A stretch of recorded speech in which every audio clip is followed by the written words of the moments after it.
So now let's take a look at D2L and how I lay out discussion boards, because there are some best practices that I would recommend. So what we're looking at is an online design course right now, as I tend to teach it. And the way that D2L works is, in order for students to be able to submit a thread, that's the smallest unit of discussion, a thread. That thread needs to be in a topic. But you can't have a topic without a forum. So there are these nested layers of discussions that can get a little bit unwieldy unless you know how to use them and how to lay them out. Now, one thing that I frequently see with professors is they will have a new forum for every single topic. So for Unit 1, they have a Unit 1 forum and then a Unit 1 topic, a Unit 2 forum, a Unit 2 topic. And to my mind, that just makes extra work for you. It gives extra clicks for you, and it also adds an unnecessary layer of navigation and just provides more opportunities for you to, for instance, include writing in the forum that's not included in the topic, and then you change one in a future iteration of the class but not another. So what I recommend is to really use the forums as a category that that's pretty overarching. The way I divide my discussions is in ungraded discussions, that's one forum, and then graded discussions. And then so the graded discussions is one forum, which allows me to just post a new topic for each unit. And again, the reason for that is just ease of navigation, fewer clicks, fewer layers of nesting.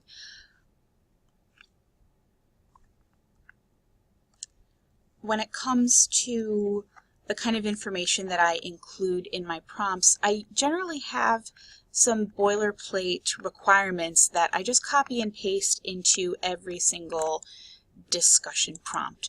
So the specific question that I want them to answer is up here, but then the things like when they need to post, how long their post needs to be, how frequently, instructions about including a descriptive title, those stay the same largely from topic to topic. So I copy and paste those into every topic, and if you like these requirements, if they work for you, by all means feel free to copy and paste them into your course and tweak as necessary.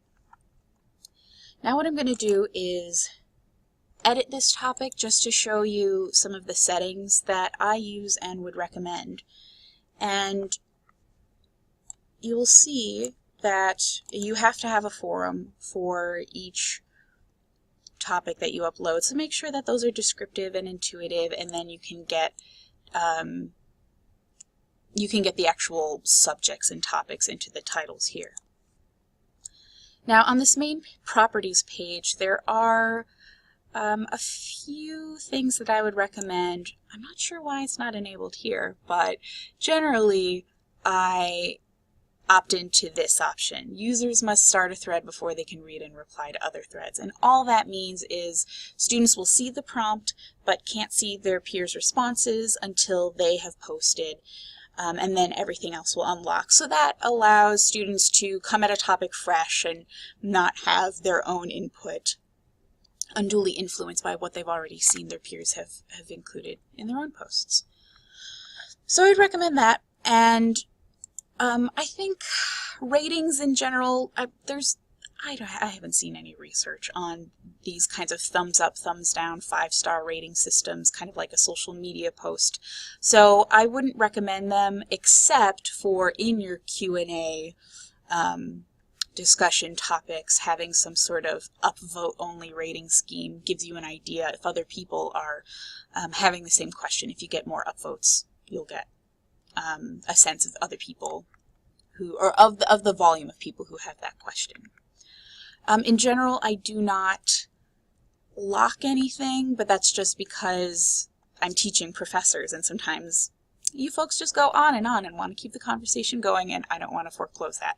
But for your students, for your undergrads, that is, you may want to lock a topic at a certain day.